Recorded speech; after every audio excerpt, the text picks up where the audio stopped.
Best health packages up to 80% discount. Tirumala Diagnostics. నమస్తే, welcome to Suman TV. నేను మీ యామ్ని. ప్రస్తుతం మనతో ఉన్నారు ప్రముఖ ఆధ్యాత్మికవేత్త రమాదేవి గారు ఉన్నారు. వారితో మాట్లాడదాం. నమస్తే అమ్మ. నమస్తే అమ్మా. అమ్మ, మనకి భోగి మొదటి పండుగ కాబట్టి అయితే ఆ భోగి రోజు మనం ఎలాంటి నియమాలు పాటించాలి, అలానే చిన్నపిల్లలకి భోగి పళ్ళు కూడా పోస్తారు కాబట్టి అసలు ఏ విధంగా చేస్తే మంచిదమ్మా భోగి రోజు? భోగి అసలు సంక్రాంతి అంటేనే ఇది రైతుల పండగ అని అందరికీ తెలుసు. ఎందుకు రైతుల పండగ అంటే మిగతా పండగలన్నిటికీ రైతులు సమయాన్ని ఇవ్వలేరు, వాళ్ళు పొలం మీదే ఉంటారు. సంక్రాంతికి ఏంటిది, ధాన్యం మొత్తము ఇంటికి వచ్చి ఉంటుంది, ధనం నిండుగా చేతిలో ఉంటుంది. అందుకే దానాలు ఎక్కువ సంక్రాంతికి. మనకి కళాకారులు ఉంటారు చాలామంది, హరిదాసులు, బుడబొక్కల వాళ్ళు, తోలుబొమ్మలాటోళ్ళు, వాళ్ళందరికీ కూడా ఈ బాగా ధనాన్ని సంపాదించుకునే సమయం ఇది. అంటే చేతుల నిండా ధనం ఉంటేనే దానం చేయగలం మనం. అలాంటి పండుగ భోగ భాగ్యాలను ఇచ్చే పండుగ. ఎందుకంటే అందరూ కూడా అన్ని వర్ణాల వాళ్ళు కూడా సమృద్ధిగా నిల్వ చేసుకునే పండుగ ఇది. అలాగే కొత్త అల్లుళ్ళు, భోగి అనగానే ఉదయాన్నే భోగి మంటలు, ఇంటి ముందు రంగవల్లులు, గుమ్మాలన్నీ కూడా మామిడి తోరణాలు, బంతి పువ్వులతో అందంగా కళకళలాడుతూ, వరి కంకుల్ని అక్కడక్కడ ఇంటి బయట చుట్టూ ఎక్కడ మనకి వీలైతే అక్కడ వరి కంకుల్ని వేలాడదీస్తారు. మనకి ఈ పండగ సంతోషమే కాదు, భూత యజ్ఞం కూడా ఇక్కడ ఉంటుంది. భూతయజ్ఞం, పంచయజ్ఞాల్లో భూతయజ్ఞం ఒకటి. అంటే మనతో పాటు భూమి మీద నివసిస్తున్న జంతువులు కానీ పక్షులకు కానీ మనం ఆహారం పెట్టే పండగ. పశువుల పండగ అంటారు సంక్రాంతిని కూడాను. అలాగే ఈ ధాన్యపు కంకులు పెడితే పావురాలు, పిచ్చుకలు, ఇలా చిన్న చిన్న పక్షులన్నీ కూడా అవి ఆహారం మనం పెట్టిన వాళ్ళం, అది భూత యజ్ఞం చేసిన ఫలితాన్ని మనకు అందిస్తుంది. భోగ భాగ్యాలను ఇచ్చేది. ఎందుకు భోగి మంటలేస్తాము, ఎందుకు పాత సామాన్ని క్లియర్ చేయడం కాదు, అందులో మన అహంకారాన్ని, మనలో ఉన్న అజ్ఞానాంత తిమిరాలనన్నిటినీ కూడా దానిలో వేసి దహనం చేయండి. అది దాని యొక్క అర్థం. అప్పుడు మనకి భోగభాగ్యాలు వస్తాయి. భోగభాగ్యాలు అంటే ఏంటిది, కేజీలు బంగారు, కేజీలు వెండి, లేకపోతే లగ్జరీ ఇల్లు, ఇవే భోగభాగ్యాలు అంటే కాదు. మనం ఏ మంచి పని తలపెట్టినా అందులో మనకు విజయం కలగాలి, అది భోగభాగ్యం. అంతే. తింటే అరగాలి, పడుకుంటే నిద్ర రావాలి, ఆరోగ్యంగా ఉండాలి, ఇది భోగభాగ్యాలు అంటే. అంతేకాని మనకు అవసరానికి మించిన ధనం, ఆస్తులు కూడగట్టుకోవటమే భోగభాగ్యాలు అనకూడదు. అభ్యంగన స్నానం ఈ రోజున, అభ్యంగన స్నానం 2 విధాలుగా మనం తీసుకోవచ్చు. మనకి రాసులలో ఏవైనా దోషాలు ఉన్నా కూడా ఈ అభ్యంగన స్నానం వల్ల ఆ దోషాలు పక్కకు వెళ్ళిపోతాయి. అలాగే ఇప్పుడు మనకి మంచి చలికాలం, బాగా శరీరం పగిలిపోయి ఉంటుంది. ఎలా అంటే కరువు కాటకాలు వచ్చి పొలం ఎలా ఎండిపోయి ఉంటుందో అలా చర్మం అంతా అయి ఉంటుంది. ఆ చర్మాన్ని మనం మిగతా సమయాల్లో ఏం చేయలేం కాబట్టి నూనెతో మర్దన చేసుకుని సున్నిపిండితో స్నానం చేస్తే అవన్నీ పోయి చర్మం మిలమిల్లాడుతూ చాలా బాగుంటుంది.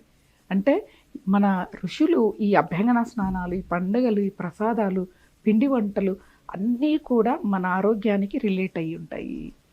ఇదొకటే మనం తెలుసుకోవాలి. అభ్యంగన స్నానం. ఆ తర్వాత మనం సాయంత్రం వచ్చేవరకు భోగిపళ్ళు కూడా పిల్లలకి బాలారిష్టాలు అనేవి ఉంటాయి. 10 ఏళ్ల లోపల పిల్లలకి ఏవైనా అనారోగ్య సమస్యలు వస్తే వాటిని బాలారిష్టాలు అంటారు. వాటిని తొలగించుకునేది, ఏవైనా పీడ వల్ల వాళ్ళకి బాలారిష్టాలు వస్తాయి, అవి రాకుండా పోగొట్టుకోవడం కోసం మనం ఈ రోజున భోగిపళ్ళు పిల్లలకి పోసేది. ఆయురారోగ్యాలతో అష్టైశ్వర్యాలతో పిల్లలు ఉండాలి అని భోగిపళ్ళని పోస్తారు. చుట్టుపక్కల వాళ్ళందరినీ కూడా పిలిచి వాళ్ళను కూడా ఆశీర్వదించమంటారు. అదే మళ్ళా భోగి రోజున బొమ్మల కొలువుని కూడా అమరుస్తారు కొన్ని ప్రాంతాలు. అంటే కొంతమంది దసరా, కొంతమంది దీపావళి, కొంతమంది సంక్రాంతి. ఎవరి ప్రాంతం వాళ్ళ ఇంటి సాంప్రదాయం ప్రకారం బొమ్మల కొలువుని వాళ్ళు పెట్టుకుంటారు.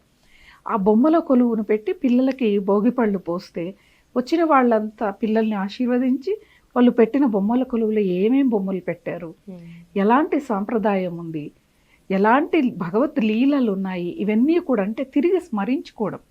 ఇప్పుడు రామాయణకి సంబంధించినవన్నీ పెట్టామనుకోండి, అవన్నీ చూసుకుంటూ బొమ్మలు ఎక్కడ తెచ్చారో కనుక్కుంటూ ఆ లీలని, రామాయణ లీలని కొంచెం తక్కువలో మనం లీల మొత్తం మనం చూసిన వాళ్ళం అవుతాం.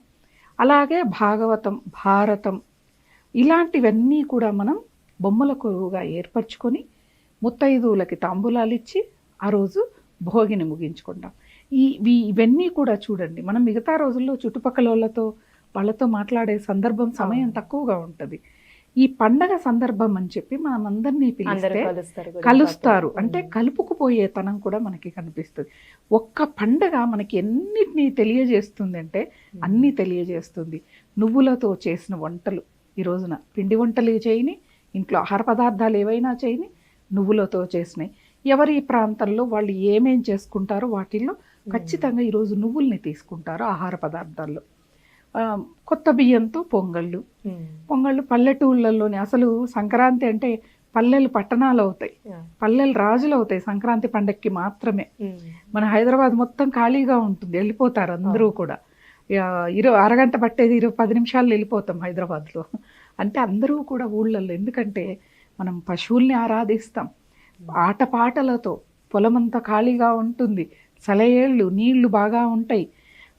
ఇవన్నీ కూడా చూసి ఆనందించాలి, ప్రకృతిని ఆస్వాదించాలి అంటే ఒక సంక్రాంతి మాత్రమే. ఇంకోటి ఏంటంటే వాతావరణం చల్లగా ఉంటుంది, ఎక్కడైనా పడుకుంటాం వెళ్తే. వేసవి కాలం వెళ్తే ఫ్యాన్ కిందే ఉండాలి, లేకపోతే ఏసీ కిందే ఉండాలి. ఊళ్ళల్లో పల్లెటూళ్ళల్లో నీటి ఎద్దడి ఎక్కువగా ఉంటుంది, ఇప్పుడు ఉండదు. కాబట్టి ఈ పండగ అన్నిటికీ అనుకూలమైనది అనమాట. అందుకు సంక్రాంతికి వెళ్తారు, భోగి కంటే ముందే వెళ్తారు. ఎందుకంటే భోగి రోజే చాలా వరకు పండగ అందరూ, అంటే తీపి పదార్థాలు కానీ ఏవైనా చేసుకోవడం ఈ రోజే చేసుకుంటారు. అలాగే ఇంటి ముందుకు హరిదాసులు. ఇప్పుడు హరిదాసులు అంటే మనం సంక్రాంతి అప్పుడే చూస్తాం, కానీ పూర్వకాలంలో ఏంటిది అంటే ధనుర్మాసం మొత్తము కూడా ఈ హరిదాసులు వీధి వీధి తిరుగుతూ తెల్లవారుజామున 3 గంటలకి తిరుగుతూ హరినామ సంకీర్తన చేస్తూ వస్తారు. ఎందుకు ఈ హరినామ సంకీర్తన అంటే, అందరూ లేవండి, తలారా స్నానం చేయండి, గోదాదేవి పాశురాలు చదవండి, మనకి అమ్మవారు ఏమేం చెప్పిందో ఆ నియమాల్ని పాటించండి అని. అప్పుడు అలారం పెట్టుకోవటం ఇవన్నీ లేవు. ఆయన వీధి వీధి తిరిగి సంక్రాంతి పండగ రోజు రావటానికి కారణం ఏంటిది అంటే, నేను మీకు మేలు చేశాను కదా, నా జీవిత భత్యం మీ దగ్గరే ఉంది, ఇవ్వండి అని. ప్రతి ఒక్కళ్ళు కూడా ఆయన తెచ్చిన అక్షయ పాత్రలో ధాన్యాన్ని పోస్తూ ఉంటారు. ఆ హరినామ సంకీర్తనలు ఎప్పుడూ కూడా మనకి వీధులంబడి కనిపించవు, సంక్రాంతికి ఉంటాయి. ప్రతి ఒక్క చిన్న కళాకారుడు కూడా ఇంటి ముందుకు వస్తే ఎవ్వరూ కాదు లేదు అనకుండా దానం చేస్తారు. అది ఈ పండగకున్న చాలా విశిష్టత. అందరూ కూడా, ప్రేక్షకులందరూ కూడా భోగ భాగ్యాలతో ఈ సంక్రాంతిని చేసుకోవాలని కోరుకుంటూ సంక్రాంతి పండుగ శుభాకాంక్షలు. చాలా చక్కగా తెలియజేశారమ్మా, ధన్యవాదాలు.